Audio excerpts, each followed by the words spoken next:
एक औरत की नई नई शादी होती है, पत्नी का अचानक तबीयत खराब हो जाता है। इनकर तबीयत खराब बा। पत्नी अपने पति से कहती है कि सुनिए पतिदेव जी, हर घर में तो हर रोज मैं ही काम कर रही हूँ, रोज खाना मुझे ही बनाना पड़ता है, रोज रोटी मुझे ही बनाना पड़ता है, लेकिन मैं चाहती हूँ कि आज का रोटी आप बना दीजिए, मेरी तबीयत ठीक नहीं है। देखा भागना मत सही कुल। पत्नी अपने पति से सवाल करती है, कहती है क्या गोबिया में कि ठाक गईले पहाड़ी सब तरल लो कि ठाक गईले पहाड़ी सब तरल लो कि बेलाए वाला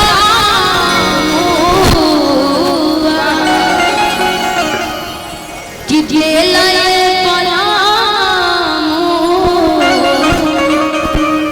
थाकनी बहरी से भीतरा ले डोल बेला ये बलमुआ तू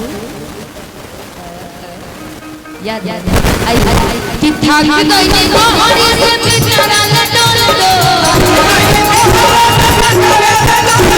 थाकनी बहरी से भीतरा ले डोल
पत्नी कहती है कि सुनिए पतिदेव जी, जैसे जैसे शाम होगा ना घर पे ससुर जी खाना खाने के लिए आ जाएंगे, और खाना यदि नहीं बना होगा तो आपकी जो मम्मी है ना, हमारी सासू माँ, उनका सारा गुस्सा मेरे ऊपर ही निकलेगा।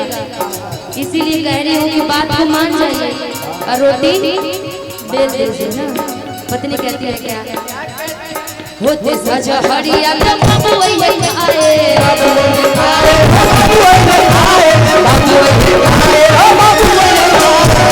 सजा हरिया बाबू वही आए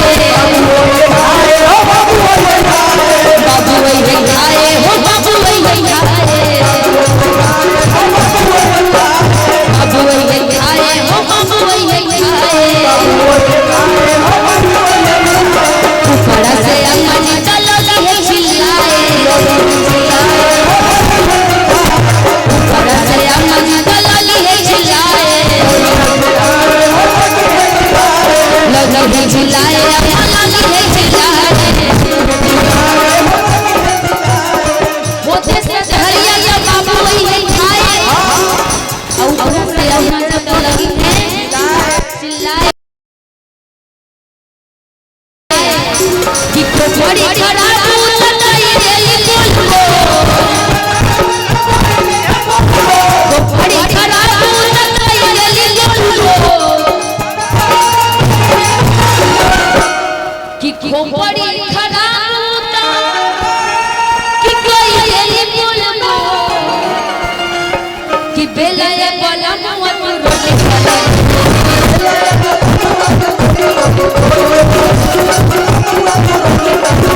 रानी चुलिए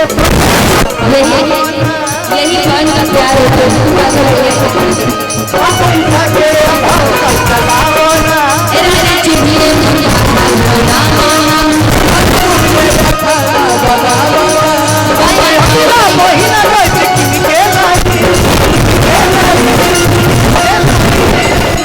आज की पत्नियां बड़ी डिमांडेड होती है, होती है ना जी।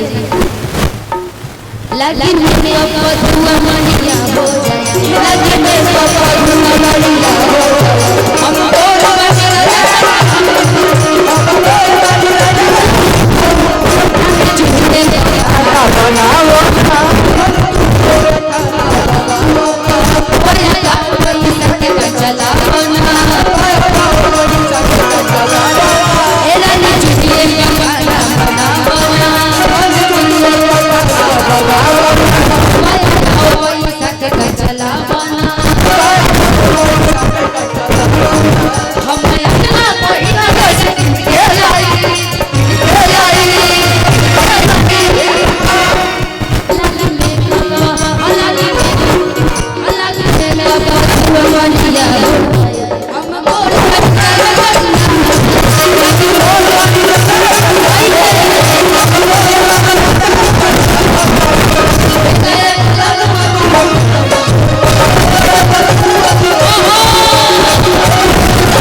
सासू जी बोलेंगे उनकी बोली मैं सुन लूंगी, कोई बात नहीं।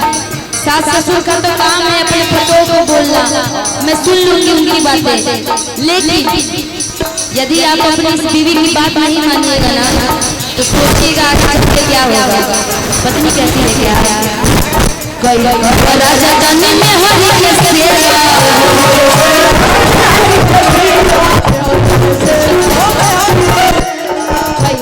राजा जाने में हरि के सेवा, में हरि के सेवा हो, हरि के सेवा, हरि के सेवा हो, हरि के सेवा,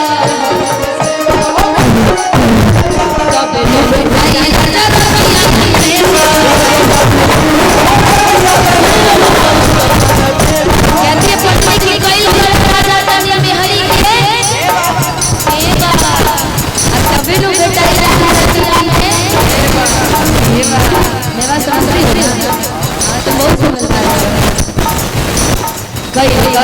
जाने में हरि के सेवा, राजा जाने में हरि के सेवा।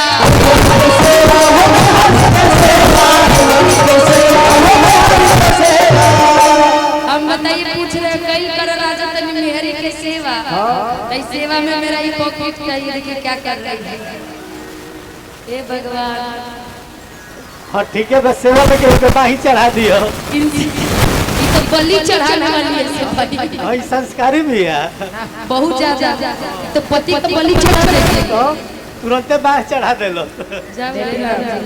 इससे पूछा जाए कि रामायण में रावण जी कब सीता को लेके गए थे, तो ये कहेंगे हमको तो पता ही नहीं सीता को लेके गए थे कि सीता जी रावण जी को लेके आए थे। उल्टा लाने वाली है यो बेरा ना रहुए ठीक कई कर राजा जाने में हरि के सेवा,